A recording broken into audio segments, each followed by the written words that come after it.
Hey, yellow, it's Ricky Hatton here, Ricky Hatton. Just subscribe and like to the Triple B, because he does it all for the fans, just like Ricky, Oh, P.S., that'll be £100 to watch me exhibition vs Marco Antonio Barrera. Love it. Yes, hello, this is just a quick video by your boy the Triple B, the truth teller. Yeah, your man, the only man who does it all for the fans. With the possible exception, of course, of Ricky Hatton. Yeah? And as we'll soon find out, the WBO have thrown their hat into the fans' ring and want to do stuff for the fans. So, Joyce is fighting Joseph Parker soon. And the WBO have decided that it will be for the WBO Interim World Heavyweight Championship. Yeah. The logic is as follows, man. This is me reading from the should be reading from the actual WBO press release. The WBO committee notes that the organization's heavyweight championship has only been at stake on 2 occasions, Usyk-Joshua bouts, over the last 2 years, with Usyk heading towards a probable fight with Tyson Fury in 2023. Yeah? The activity in the division has been significantly low. I mean, these heavyweights only fight once a year anyway. But anyway, therefore, an interim title, this is where it gets good, is in the best interest in the division for the fighters, the fans, and the WBO. Of course, it's in the best interest of the WBO, you know. I mean, no difference to the fighters. Well, we'll give them some kudos, actually, within the WBO ratings. But let's be honest, man. You can't claim to be the world heavyweight champion. Yeah, when it's Usyk, Tyson Fury, right? And even more laughably, Daniel Dubois, who's WBA regular or some nonsense like that. I just love the way they say it. It's for the fans. Tyson. Sorry. Yeah, I love the way they say WBO says for the fans, innit? Now, obviously, the WBO, the more championship fights they sanction, they will get, their commission, for sanctioning it, and then we'll get their payday. So, obviously, we all know boxing is as corrupt as anything. I mean, boxing is probably one of the most corrupt sports. At least with football, you got FIFA or whatever. You got a global governing body, even though they're corrupt. Let's not lie to ourselves. But there tends to be in a lot of these sports one recognized committee. Not in boxing. There's loads. And kickboxing, I think, is the worst. They got just so many. But as boxing fans, we've got used to this over the years. Tragic though it is. But just imagine the UK, Britain could soon have three, not one, not two, but 3 world heavyweight champions. Yeah, Tyson Fury, WBC champion, and the alleged lineal champion, whatever that means. Daniel Dubois, I think he's WBA regular, and if Joe Joyce wins, the WBO interim champion. I mean, the funniest thing is the fact that the WBO justify it by, there've not been enough fights for our title. Yeah? So, Usyk and Joshua have dominated for a year and a bit. So we're gonna have to make up another one. That's how we reward the fans and the fighters and WBO. You could have installed mandatories. You could have had a final eliminator status, final eliminator between Joe Joyce and Parker. Something like that would have been acceptable, even in these days of ridiculousness. But this guy's actually going to be interim. The winner is going to be an interim world heavyweight champion. So, again, there'll be 4 champions. Allegedly. 4 people that can claim to be champions. I mean, as real boxing fans, you kind of know usually who the number 1 is, but not in this case, because obviously you got Fury and Usyk. I think Fury is number 1, clearly. Having said that, you could argue Usyk. Well, no, he's got more belts. He beat a Gay J. who, maybe Usyk's the number one. Well, that's understandable, but as long as they fight, I've got no problem with it. That's the other weird thing about the WBO press release. Yeah. I quote, with Usyk headed toward a probable fight with Tyson Fury in 2023. Probable. So it hasn't been signed. Nothing's been decided. But the WBO have kindly decided for the fans, like Ricky Hatton and the Triple B, that, Parker and Joyce becomes the interim champion. Now, I think Joyce is, what's his name? Joe Joyce, Frank Warren's his promoter now.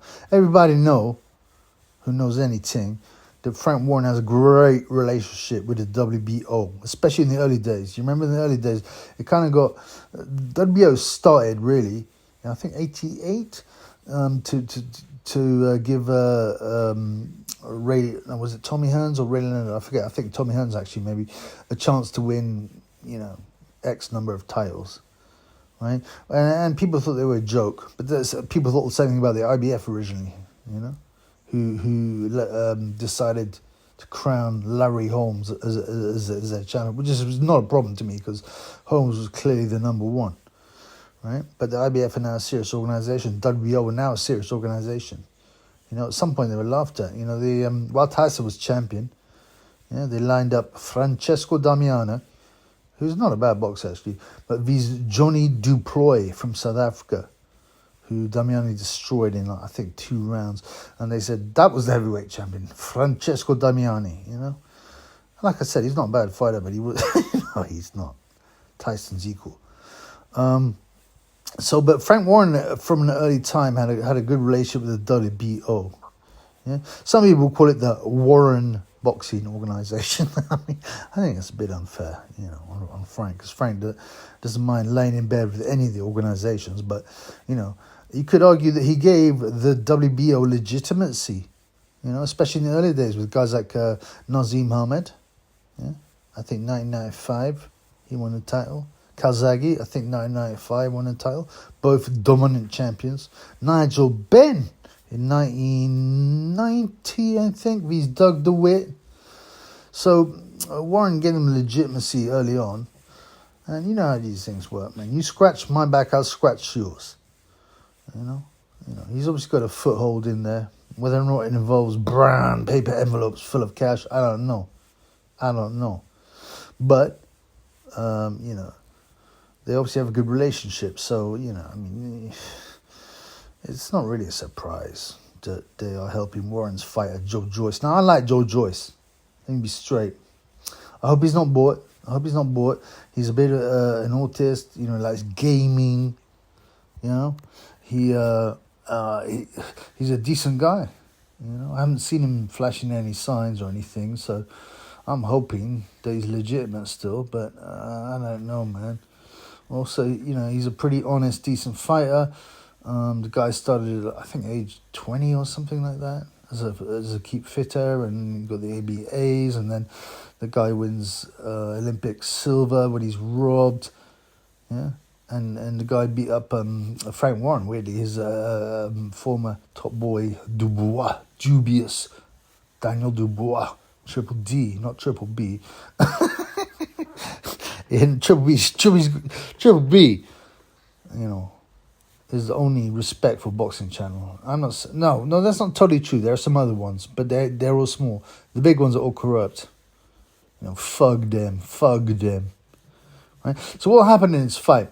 So I previewed it before, and then it got called off. My belief, the Triple B belief, is that the thing is with Parker is he never seemed to give his all. He hasn't been stopped, but he's been knocked down a few times, and it's almost like often he doesn't seem to want to give his all. Joe Joyce always gives his all, definitely.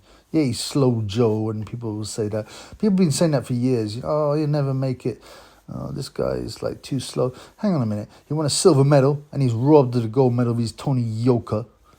And then, he beat up Dubois. He'll get caught in the early rounds, but his strength, his power, his come forwardness. I don't know if that's a word. Obviously, it isn't. But he comes forward, man, and keeps on throwing. His work rate, like Ricky Hatton, takes him to these wins.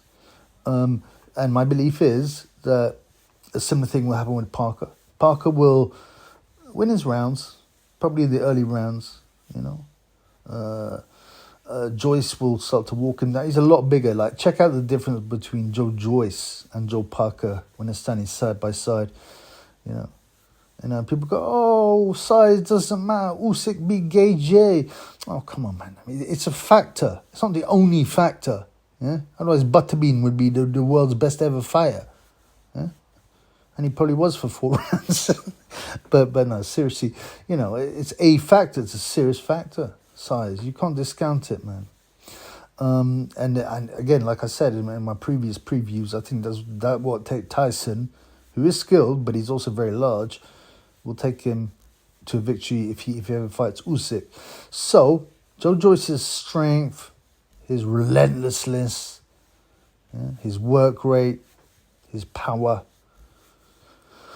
We'll definitely get him through the early rounds. Joe Parker's not a massive puncher. Let's be honest, man. He can punch, but he's not like a massive puncher. Joe Joyce tends to take a few shots in the early rounds, which makes me a bit uncomfortable. If he's Takam and if he's the other guy, even Christian Hamer. But, he generally just walks them down. I believe, and despite his age, he's 36, but for a heavyweight, you could say that's prime time, right? Especially in the modern era with nutrition and PEDs. I think he has a chance of stopping Joe Parker in the 10th round. That's my prediction at this point. Joe Joyce will walk down Joe Parker. Joe Parker will win a few rounds, especially in the early rounds, but eventually the power, the strength, the work rate, the relentlessness of big Joe Joyce. Joe Joyce will bring him to a stoppage win in round 10. Anyway, I'm quite excited about this fight, to be honest, all things considered.